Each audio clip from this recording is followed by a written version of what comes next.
Hey everybody, Dave here. I want to talk to you today about tracing. I know it's kind of one of those things that a lot of artists talk about, and they talk about like, oh, is it cheating? Or, a lot of people trace. Let me tell you, I have taken a life drawing class for 4 years when I was at the American Academy, and I came out knowing how to copy a figure if the figure was there. And so that was not actually training me to work from my imagination. But today I want to talk to you about tracing your work off a photo and maybe putting it down and printing it on a sheet of paper and then tracing that paper from transfer paper onto your watercolor paper. And a lot of us do that in class because like I say, I cannot teach a student in 1 or 2 or 3 days how to draw a good image, but I can have them trace. And I've noticed lately in my classes that a lot of people have been tracing wrong. Can you imagine that? You can actually trace wrong. So let me take you to this page. Let me just show you what I'm talking about. So here, if you look, and this is the picture we were tracing, and what I've seen the students doing is tracing the shadowing. They would trace the lights and darks, and in drawing, you draw objects and you memorize objects. And so, even if you're tracing, you can learn how to draw even in tracing. I've done that where I've taken students who have, when you're tracing, look at the objects and look at them as a whole and then trace the object, not the shadows, the lights and darks, because that doesn't let you understand what the object is in 3 dimension. So for instance, this right here is what I've gotten some of my students doing. So if you look at where the lights and darks are here, look right here, this is a light, and they would draw that all around the light, just drawing the light or shadow, or the top of the step, they would draw the light part of the top of the step, not drawing the entire step. So here you look, here's the like the little drawing of the shadow. They put a little line there, but that's they're drawing around the shadow, and it's such a thin shadow. How could you even see that that was a shadow once you're going to paint it, and then get it all screwed up because they didn't quite know what's light and what's dark, anyways, because you're drawing and you have all these lines. And here again too, it'd be like the shadows. They draw the shadows on the ground here, and if you see, then there's a lot of stippled lighting right there. And so it's hard to know what that you drew is the light and what part is the dark. And so you don't want to go for that and draw the shadow. Basically, don't draw the shadow, draw the objects. Or trace, I should say, trace the objects. And you're drawing and it's tracing on top. So instead, I say do this, like on this side, on the right side here. So draw the entire object. Here, I didn't even draw in the shadow because the shadow is something I could do after I trace it, especially if you're tracing on transfer paper that does not erase. Because you don't want this big black line here on areas that are supposed to be light. You're drawing this big mark of a line, a black line that will not erase, and when you're tracing it, that will then be like darker than the shadow itself, because you don't know yet how light or dark the shadow will be depending on what you put around it, right? So here I didn't even draw the shadow in. I drew the tiles and got the perspective. So you get the perspective of the tiles as you go back. So those are objects. And look at each stair. What I did is I did a long rectangle for each stair, not drawing the shadow on top of the steps or the lighting and then the shadow on the side here, because on top of the steps, on the top part, that is in shadow, and the riser, the front part, is in shadow. So then if you're just doing the shadow, you don't see the top of it. So I took the top and made it light all the way across, but I didn't even think about light and dark. I just counted each step. So the riser is one, the top, the riser, the top, the riser, the top. So it's a long rectangle, right?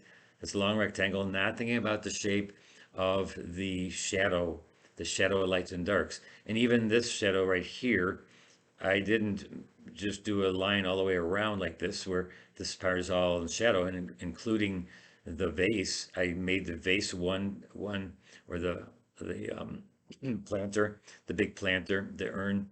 So this big planter here, I made that the shape that it is. I didn't do it just because it's part of the light.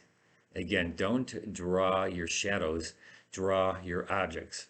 That's a lot easier. And also, don't put these heavy lines when you're tracing. You don't press really hard. What you're trying to do is give you just an idea of where some of these shapes are and the dimension of these objects.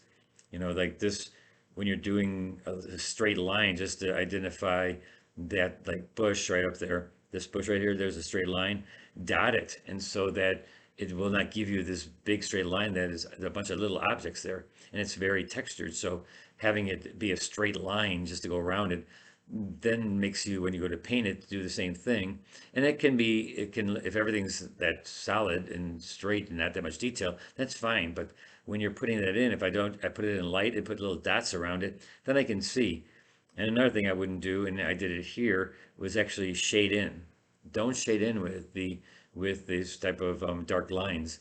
If the object is dark, like these plants are very dark, then yeah, go ahead. It's okay, but you're just trying to paint around and to create the object and not shade it. If anything, do this after you get it done and you get your take your tracing paper off, or I mean not your tracer, your transfer paper. Take it off of the paper, then go in there and take your pencil. And I had some of the people, my students, pencil in lightly with the graphite where some of the darks are going to be. And the graphite is like it's like pigment, and so it'll turn things gray. But a slight little bit of pencil graphite in there to show you which part of the step is a dark and which the top is the riser and the top of the step. Knowing that's dark right here and light, dark, light, dark, light, dark, light. That's so valuable when you go to paint. And let me tell you, it's amazing how much value that is because when we were painting this, I had so many people screw up the stairs because they make the lights dark, the darks light, and you couldn't tell which step was which step. And there was sometimes 4 steps, sometimes 5 steps, sometimes 6 steps. So it's like in all these pavers and stuff, there wasn't even didn't look like the perspective on the tiles were going back. And back here, these are like flagstones and they're laid flat. But then people were making this another step, and so it just was all out of place. So draw it for the dimension of things, for objects. The tiles have a perspective. So that's drawing objects and not shadows because they're basically just going around wherever it's light and dark. And you're not even ever thinking how round that object is, what's in front of something, what's behind it. All these things are objects, and you should be thinking in your head what that object is. Even when you're tracing, I like to think of it as like, okay, this is rounded, this is in front of that, this is has a dimension, perspective on this wall. These bricks up here are on the archway. Those have a specific, each one is an individual brick. It's laying in there, so you're kind of look and do each one separately and draw it like that. And then it also helps you to visualize things than not just tracing mindlessly your lights and dark shadows. All right, so that's and I know a lot of people are against tracing and doing it freehand.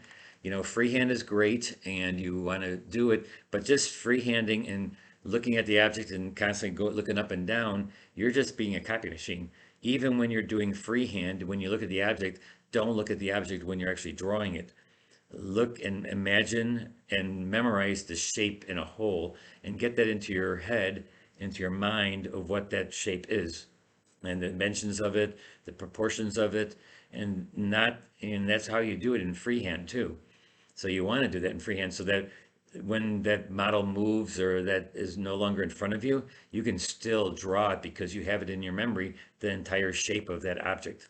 All right, so that's a little bit about drawing and tracing.